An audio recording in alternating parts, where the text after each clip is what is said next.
కర్కాటక రాశి పునర్వసు 4, పుష్యమి 1, 2, 3, 4, ఆశ్లేష 1, 2, 3, 4.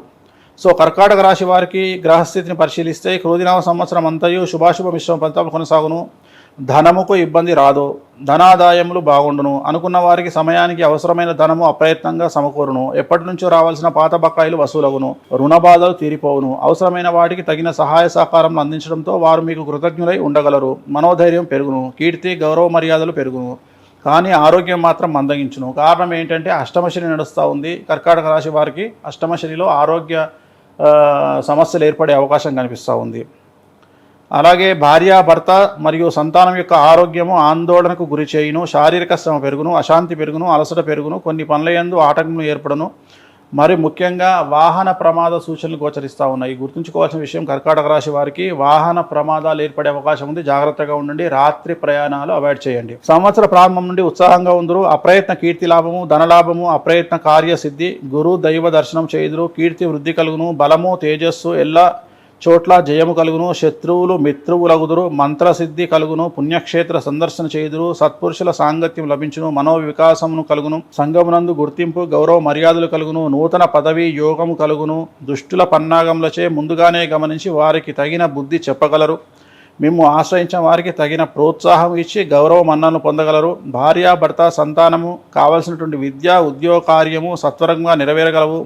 గృహ నిర్మాణాది కార్యం నెరవేరును. చేయు వృత్తి వ్యాపార ఉద్యోగాదుల యందు ఆర్థిక లాభము పొంది ధనవృద్ధి అలాగే క్షేత్రవృద్ధి కలుగును. నూతన వస్తు వాహనములు సమకూరును. బంగారు వెండి మొదలైన విలువైన ఆభరణములను పొందగలరు. సో ఓవరాల్ కనుక తీసుకున్నట్టయితే కర్కాటక రాశి వారికి చాలా చాలా చాలా అనుకూలంగా ఉంది. వీరికి సంబంధించి రెండు సమస్యలు కనిపిస్తూ ఉన్నాయి. ఒకటి ఆరోగ్యము ఇబ్బంది ఏర్పడే అవకాశం ఉంది. రెండవది ప్రయాణంలో యాక్సిడెంట్లు ఏర్పడే సూచనలు కనిపిస్తూ ఉన్నాయి. కాబట్టి ఈ రెండు విషయాలు కనుక జాగ్రత్తగా ఉండండి. మిగిలిన విషయాలన్నీ కూడా చాలా అనుకూలంగా ఉండేటువంటి అవకాశాలు కనిపిస్తూ ఉన్నాయి. ధనుసు రాశి. సో ధనుసు రాశి మూలా నక్షత్రం 1, 2, 3, 4 పాదాలు, పూర్వాషాఢ 1, 2, 3, 4 పాదాలు, ఉత్తరాషాఢ 1వ పాదం. సో ధనుసు రాశి వారికి క్రోధినామ సంవత్సర ఫలితాలు: సకల కార్యముల యందు విజయము ప్రాప్తించుటచే ఉల్లాసముగా ఉందురు. అలాగే ప్రయత్నించిన కార్యములందు మిత్రలాభము బంధులాభము కలిగి సత్వర కార్యసిద్ధి కలుగును. ధన వ్యయము మాత్రము అపరిమితముగా ఉండును. ఇది అండర్లైన్ చేసుకోవాలి. డబ్బు బాగా ఖర్చు చేస్తారు. సో శత్రువులను కట్టడి చేయుటకు ధనమును వెచ్చించాల్సి రావచ్చును. శత్రువులను కంట్రోల్ చేయడానికి డబ్బు వాడతారు. ఇది అండర్లైన్ కొద్దిగా విచిత్రమైనటువంటి జాతకం అనవచ్చు. అలాగే రుణములు చేయవలసి వచ్చును. బ్యాంకు రుణములను సునాయాసముగా పొందుదురు. సో ఈజీగా మీకు బ్యాంకు నుండి లోన్లు వస్తాయి.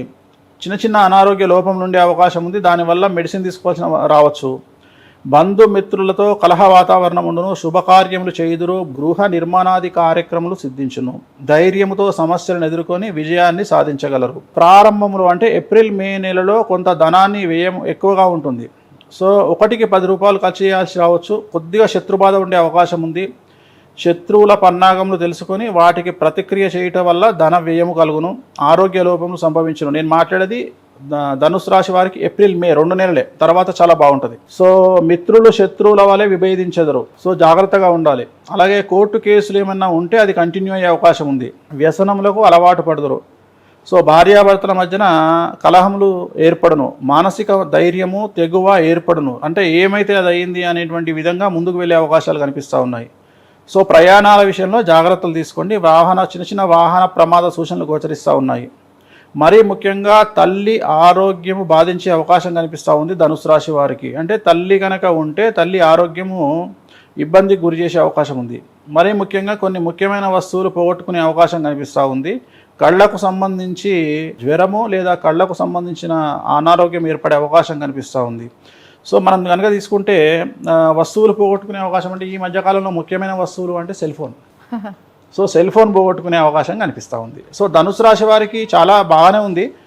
ఏప్రిల్ మే 2 నెలలు తీసేస్తే జూన్ 1 నుండి ధనుసు రాశి వారికి చాలా చాలా బాగుంటుంది. సంవత్సరం అంతా కూడా బాగుంటుంది. శని గురువు అందరూ అనుకూలంగా ఉంటారు కాబట్టి ఇంచుమించుగా మనం జూన్ 1 నుండి ఈ సంవత్సరం చాలా బాగుంటుంది. ఓకే, వీళ్ళకు ఏమి వీళ్ళకు రెమెడీస్ ఏం అవసరం లేదు, ఎందుకంటే జనరల్గా ఏలినాశని వెళ్ళిపోయిన తర్వాత రెమెడీస్ చేస్తే రివర్స్ అవుతుంది. అంటే అందుకని దైవారాధన కావచ్చు, వాళ్ళకి కలిసి వచ్చే వెంకటేశ్వర స్వామి ఏం అవసరం లేదు, ఓన్లీ వెంకటేశ్వర స్వామిని పూజిస్తే సరిపోతుంది, వేరే ఏం అవసరం లేదు. సో ఈ సంవత్సరం కనుక మనము ఆదాయ వ్యయాలను ఒకసారి పూర్తిగా పరిశీలిస్తే 12 రాశుల వారికి సంబంధించి, సో మేషరాశి వారికి సంబంధించి ఆదాయం 8, వ్యయం 14, రాజపూజ్యం 4, అవమానం 3. అలాగే వృషభ రాశికి సంబంధించి ఆదాయం 2, వ్యయం 8, రాజపూజ్యం 7, అవమానం 3. అలాగే మిథున రాశికి సంబంధించి ఆదాయం 5, వ్యయం 5, రాజపూజ్యం 3, అవమానం 6. కర్కాటక రాశికి సంబంధించి ఆదాయం 14, వ్యయం 2, రాజపూజ్యం 6, అవమానం 6. సింహరాశికి సంబంధించి ఆదాయం 2, వ్యయం 14, రాజపూజ్యం 2, అవమానం 2. కన్యారాశికి సంబంధించి ఆదాయం 5, వ్యయం 5, రాజపూజ్యం 5, అవమానం 2. తులారాశి ఆదాయం 2, వ్యయం 8, రాజపూజ్యం 1, అవమానం 5. వృశ్చిక రాశి ఆదాయం 8, వ్యయం 14, రాజపూజ్యం 4, అవమానం 5. అలాగే ధనుస్సు రాశి వారికి ఆదాయం 11, వ్యయం 5, రాజపూజ్యం 7, అవమానం 5. మకర రాశి వారికి 14, ఆదాయం 14, వ్యయం 3, రాజపూజ్యం 1, అవమానం. కుంభరాశి వారికి 14, ఆదాయం వ్యయం 14, రాజపూజ్యం 4, అవమానం 1. మీనరాశి వారికి 11, ఆదాయం వ్యయం 5, రాజపూజ్యం 2, అవమానం 4. మీనరాశి వారికి అవమానం అనేటువంటిది చాలా ఎక్కువగా కనిపిస్తోంది. సో మొత్తం ఓవరాల్గా కనుక తీసుకుంటే మీనరాశి వారికి కొద్దిగా ఈ సంవత్సరం T20లో ఉన్నట్టు 6లు ఎక్కువగా కనిపిస్తున్నాయి వాళ్ళ జాతకంలో. జాగ్రత్తగా ఉండాల్సినటువంటి పరిస్థితి మీనరాశి వారు. ఓకే ఓకే, అంటే మీనరాశి ఒకటే ఈ ఎంటైర్ రాశుల్లో ఉంది, అన్ని రాశులు కూడా ఎఫెక్ట్ అవుతాయి, బట్ మీనరాశికి కొద్దిగా ఎక్కువగా కనిపిస్తూ ఉంది.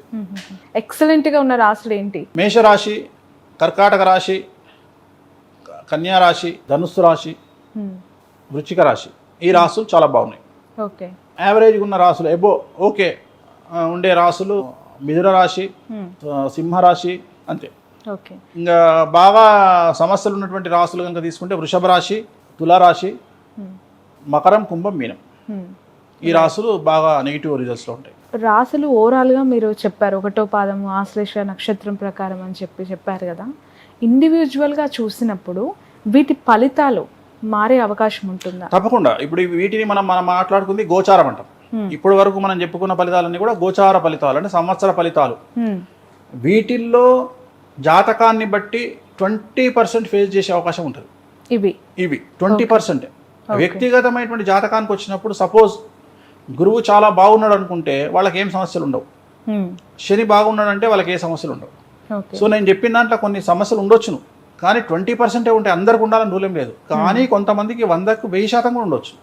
అంటే గ్రహాల యొక్క కాంబినేషన్, ఉదాహరణ ఇప్పుడు నేను చెప్పిన రాసుల్లో శని మహర్దశ, రాహు మహర్దశ, కేతు మహర్దశ నడిస్తే వాళ్ళు చాలా వరస్ట్ ఉంటుంది వాళ్ళ జాతకం.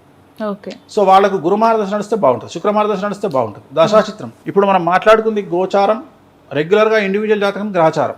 సో వ్యక్తిగతంగా చూసుకునే జాతకాన్ని దీన్ని రెండింటిని బేరీజ్ వేసుకొని దీంట్లో ఏలినాశని ఒకటే ఎఫెక్ట్ అవుతుంది, మిగిలినవన్నీ పెద్ద ఎఫెక్ట్ కావు. రవి రెగ్యులర్గా మారుతూ ఉంటాడు మంత్లీ, చంద్రుడు రోజు మారుతాడు, సో రాహుకేతులు 18 నెలలకు ఒకసారి మారుతారు. కాబట్టి మారినటువంటి గ్రహాల ప్రభావం అనేటువంటిది అన్ని గ్రహాల ప్రభావం ఉండదు. ఎక్కువగా ఉండే ప్రభావం మనకు శని యొక్క ప్రభావం చాలా తీవ్రంగా ఉంటుంది, గురువు ప్రభావం తీవ్రంగా ఉంటుంది. ఈ సంవత్సరం మే 1వ తేదీ నుండి మనకు గురువు మారుతా ఉన్నాడు. సో మనకు వృషభ రాశిలోకి గురువు వస్తూ ఉన్నాడు, మేషంలో నుండి వృషభంలోకి వస్తున్నాడు. వృషభంలోకి అన్నప్పుడు మిథున రాశికి వ్యయానికి వస్తాడు, కర్కాటక రాశికి గురువు లాభస్థానంలోకి వస్తున్నాడు, అలాగే సింహరాశి కూడా లాభస్థానంలోకి వస్తున్నాడు. సో అందువల్ల ఏంది, ఇప్పటి వరకు కొన్ని మనం నెగిటివ్ మాట్లాడుకున్నాం సింహరాశి గురించి, కానీ సింహరాశికి చాలా అనుకూలంగా ఉంటుంది. ఎందుకంటే గురువు 11వ ఇంట్లోకి వస్తున్నాడు, అలాగే 10వ ఇంట్లోకి వస్తున్నాడు, అలాగే గురువు కర్కాటక రాశికి 11వ ఇంట్లోకి వస్తున్నాడు. సో ఈ కాంబినేషన్ తీసుకుంటే ఏంటంటే గోచారం వేరు, గ్రహచారం వేరు. సో మనం ఇప్పుడు చెప్పుకున్నవి కొంతమందికి 20% పనిచేస్తే కొంతమందికి 120% పనిచేసే అవకాశం ఉంది. బట్ ఓవరాల్గా దీని రిజల్ట్ ఉంటుంది 20% అని ఉంటుంది, కానీ ఓవరాల్గా 100% ఉంటుంది గ్యారంటీ లేదు. కొన్ని రాశులకు మాత్రం 100% ఉండే అవకాశం ఉంది. ఉదాహరణ మకరం, కుంభం, మీన రాశులకు మాత్రం ఖచ్చితంగా ఇప్పుడు నేను చెప్పినవన్నీ 100% ఉంటాయి. మిగిలిన రాశుల వాళ్ళకు కొద్దిగా అటు ఇటుగా ఉంటాయి.